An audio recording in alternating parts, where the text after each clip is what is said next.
नीति शास्त्र विषयक हमारे आज के व्याख्यान का विषय है यूनानी नैतिक दर्शन का सामान्य परिचय। नीति शास्त्र विषयक हमारे आज के व्याख्यान में हम ये जानने का प्रयास करेंगे कि किस प्रकार यूनान में नैतिक चिंतन का उदय हुआ, वे कौन से प्रमुख विचारक एवं दार्शनिक हुए जिन्होंने यूनानी नैतिक चिंतन को प्रभावित किया। इन दार्शनिकों एवं विचारकों के नैतिकता के विषय में कौन कौन से महत्वपूर्ण सिद्धांत एवं आदर्श हैं। क्या ये नैतिक सिद्धांत और जो आदर्श हैं मानवीय जीवन का पर्याप्त मार्गदर्शन करते हैं या नहीं। सोफिस्टवादी विचारधारा क्या है, सोफिस्टवादी विचारधारा की जो नैतिकता विषयक मान्यता है उसकी प्रमुख विशेषताएं कौन सी हैं। आज के व्याख्यान में हम इन महत्वपूर्ण बिंदुओं का विवेचन करते हुए आज के इस व्याख्यान से संबंधित कुछ महत्वपूर्ण प्रश्नों पर विचार करेंगे।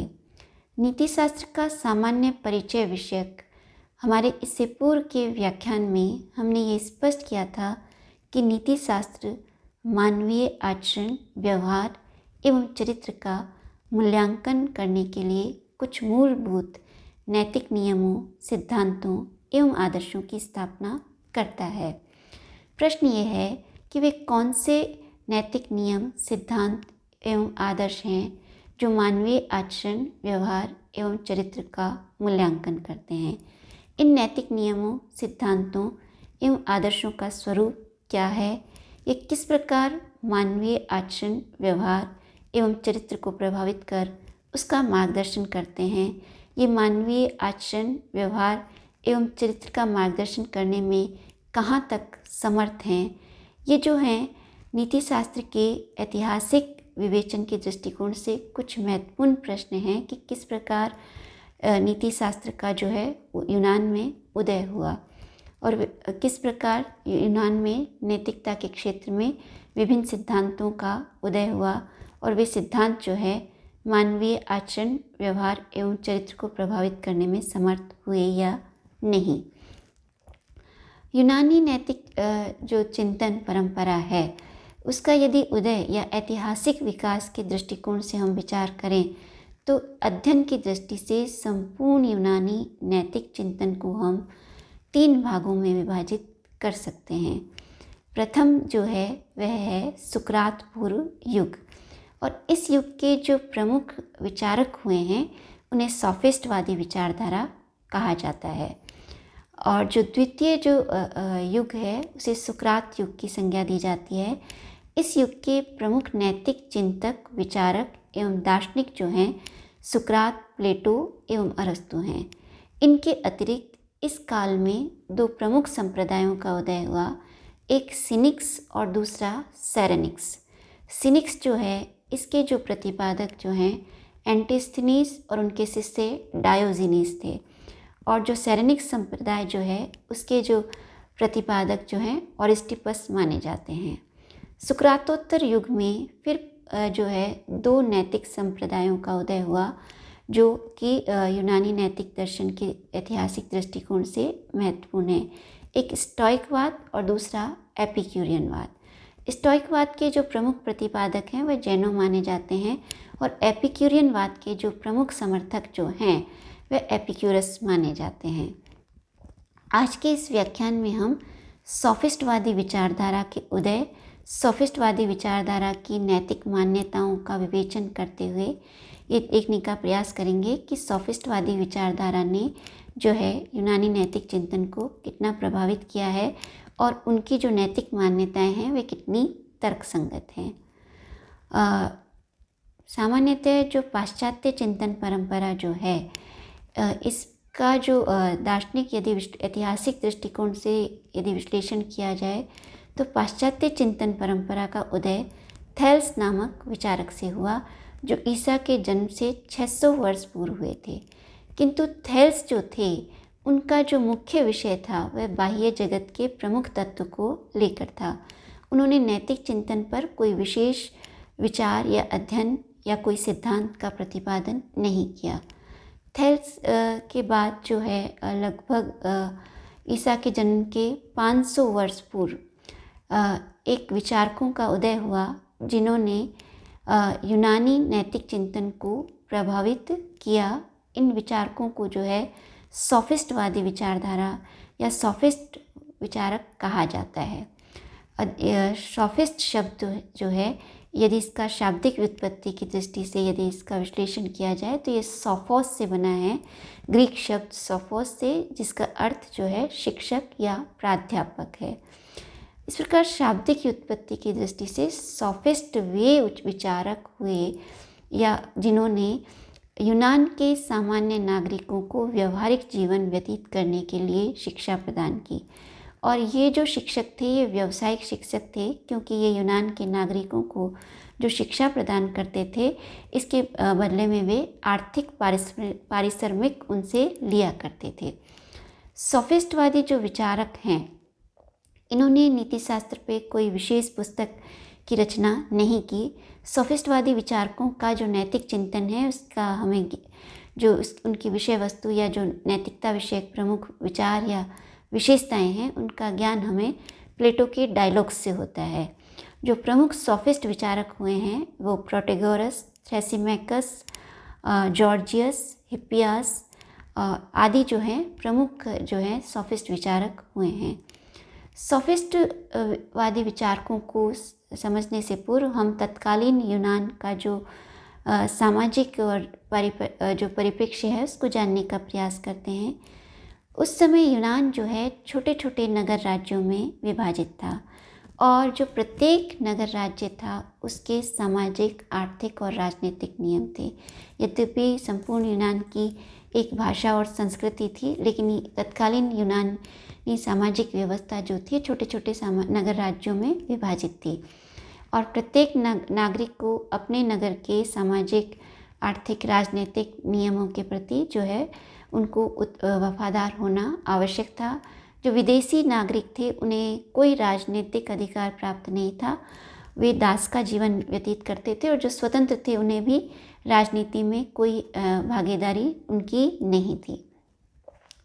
यूनान का जो तत्कालीन सामाजिक व्यवस्था थी, जैसा कि हमने स्पष्ट किया कि छोटे छोटे नगर राज्यों में तत्कालीन यूनान जो है विभाजित था और इस यूनान में जो है प्रत्येक जो सामाजिक व्यवस्था थी या प्रत्येक जो नगर राज्य था उसकी सामाजिक व्यवस्था और धार्मिक और राजनीतिक व्यवस्था एक नगर राज्य से दूसरे से उसकी जो विशेषताएं थी वो भिन्न भिन्न थी। धार्मिक व्यवस्था की दृष्टि से भी देखा जाए तो यूनान में जो छोटे छोटे ये नगर राज्य थे इनके प्रत्येक के अलग अलग देवता होते थे और ये जो है वहाँ किसी एक सर्वमान्य या किसी एकेश्वरवाद, सर्वशक्तिमान, सर्वज्ञ ईश्वर की भूमिका नहीं थी और यूनान के नागरिकों का मत था कि ये जो नगर देवता हैं यही जो है मनुष्य जैसे कर्म करता है उनको शुभ अशुभ उसके अनुसार दंड प्रदान करते हैं। इस प्रकार धार्मिकता के दृष्टिकोण से भी देखा जाए तो तत्कालीन यूनानी समाज में जो है धार्मिक मतभेद प्रचलित थे। इसी प्रकार सामाजिक एवं राजनीतिक व्यवस्था में भी पर्याप्त भिन्नता विद्यमान थी। ऐसे में सोफिस्टों ने देखा कि जो एक नगर राज्य में सामाजिक, धार्मिक और राजनीतिक नियम हैं वे दूसरे राज्य में उससे जो है पूर्णतया भिन्न सामाजिक, आर्थिक और राजनीतिक नियम हैं। जिन सामाजिक, धार्मिक एवं राजनीतिक नियमों को एक राज्य में जो है उचित या प्रशंसनीय माना जाता था, उन्हीं सामाजिक, राजनीतिक एवं धार्मिक नियमों को दूसरे नगर राज्य में निंदनीय माना जाता था।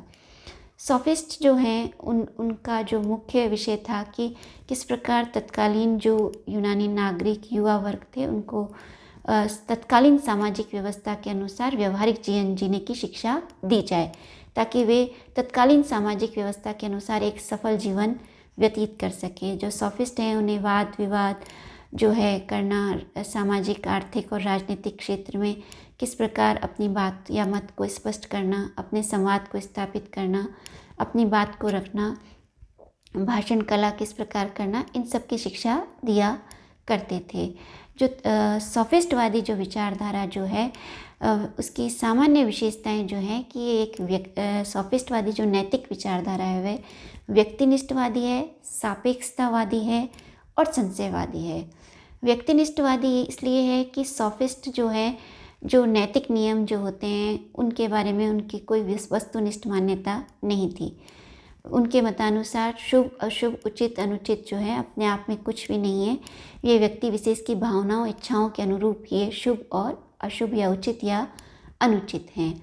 और सापेक्षतावादी इसलिए कि ये किसी निरपेक्ष नैतिकता में विश्वास नहीं करते थे। जिस समाज के जैसे नैतिक नियम होते थे या जिस व्यक्ति को जो नैतिक नियम उचित लगता था या उसके सामाजिक जीवन व्यतीत करने में सहायक होता था, वही नैतिक नियम उनके दृष्टिकोण से उचित थे। इसी प्रकार किसी एक मत नैतिकता के क्षेत्र में नहीं होने के कारण जो सॉफिस्टवादी विचारधारा है उसमें जो है एक प्रकार का संशय विद्यमान है। इस दृष्टिकोण से जो यदि हम सॉफिस्टवादी जो नैतिकता की हमने विशेषताओं की व्याख्या की कि ये जो हैं व्यक्तिवादी थी, सापेक्षवादी थी और संशयवादी थी। इस विषय में जो एक महान सॉफिस्ट विचारक हुए प्रोटेगोरस, उनका एक प्रसिद्ध कथन है कि मनुष्य ही समस्त वस्तुओं का मापदंड है। Mean is the measure of all things. जब प्रोटेगोरस इस कथन के माध्यम से जो प्रोटेगोरस क्या कहना चाहते हैं या उनका क्या अभिप्राय है, प्रोटेगोरस के मतानुसार इस जगत में कोई वस्तु या कर्म जो है अपने आप में निरपेक्ष या शुभ अशुभ उचित अनुचित नहीं है। प्रत्येक वस्तु जो है या प्रत्येक कर्म जो है उसकी शुभता और अशुभ उचित अनुचित जो होना उसका जो है वह व्यक्ति सापेक्ष है। अर्थात अपने आप में कोई विषय वस्तु या कर्म जो है शुभ अशुभ उचित अनुचित नहीं है। वह मानवीय भावनाओं इच्छाओं के अनुरूप होने पर, उनके सापेक्ष होने पर ही शुभ अशुभ उचित और अनुचित है। अर्थात जो वस्तु मनुष्य के व्यवहारिक जीवन के लिए सहायक है वह शुभ है और जो उसके व्यवहारिक जीवन में सहायक नहीं है वह अशुभ है। नैतिकता की दृष्टिकोण से भी प्रोटेगोरस की इस मत का यही अभिप्राय है कि नैतिकता की दृष्टिकोण से भी कोई सिद्धांत, नियम या आदर्श अपने आप में शुभ अशुभ उचित अनुचित नहीं है। वे मानवीय भावनाओं इच्छाओं के अनुरूप हैं तो वे शुभ हैं, अन्यथा वे अशुभ हैं। इस प्रकार प्रोटेगोरस जो हैं उन्होंने जो है नैतिकता के क्षेत्र में जो है सापेक्षवादी विचारधारा का समर्थन किया। प्रोटेगोरस के इसी कथन का निषेधात्मक विवेचन करते हुए जॉर्जियस ने कहा कि सत्य अपने आप में क्या है उसे नहीं जाना जा सकता। न तो कोई अपने आप में सत्य विषय वस्तु सत्य है और न ही कोई असत्य है। जॉर्जियस का मत है कि जो सत्य है पहली बात उसे जाना ही नहीं जा सकता और यदि उसे जान भी लिया जाए तो उसे अभिव्यक्त नहीं किया जा सकता। इसी प्रकार प्रोडिक्स जो एक विचारक हुए सॉफिस्ट विचारक, उनका भी मत है कि वस्तुएं अपने आप में उनका कोई मूल्य नहीं है। वस्तुओं की जो मूल्य है या उनकी जो महत्ता है या जो नैतिक सिद्धांत हैं उनकी जो महत्ता या उनका मूल्य है वे मनुष्य के बुद्धि संगत उचित उपयोग करने में ही उनकी महत्ता है। अर्थात कोई नैतिक नियम अपने आप में शुभ अशुभ उचित अनुचित नहीं है। मनुष्य अपनी बौद्धिक कुशलता के द्वारा जब उनका अपने व्यवहारिक जीवन में सफल प्रयोग करता है तो वह उसके लिए शुभ और उचित है, अन्यथा वह उसके लिए अशुभ और अनुचित है। इस प्रकार प्रोटेगोरस, जॉर्जियस, प्रोडिक्स, इनके जो हमने विचारों का विवेचन किया, इससे ये स्पष्ट है कि जो सॉफिस्टवादी विचारधारा जो थी वह सापेक्षवादी थी और व्यक्तिनिष्ठवादी थी। और ये जो विचारधारा जब सापेक्ष और व्यक्तिनिष्ठवादी थी तो ये संशयवादी विचारधारा थी।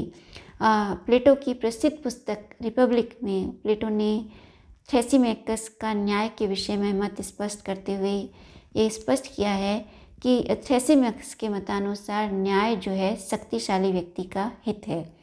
अर्थात सत्ता में जो व्यक्ति होते हैं वे जिन न्याय के हेतु जिन नियमों की स्थापना करते हैं वे अपने हितों के अनुरूप करते हैं और उन्हीं के अनुरूप वे जो है अपनी न्याय व्यवस्था का संचालन और नियमन करते हैं।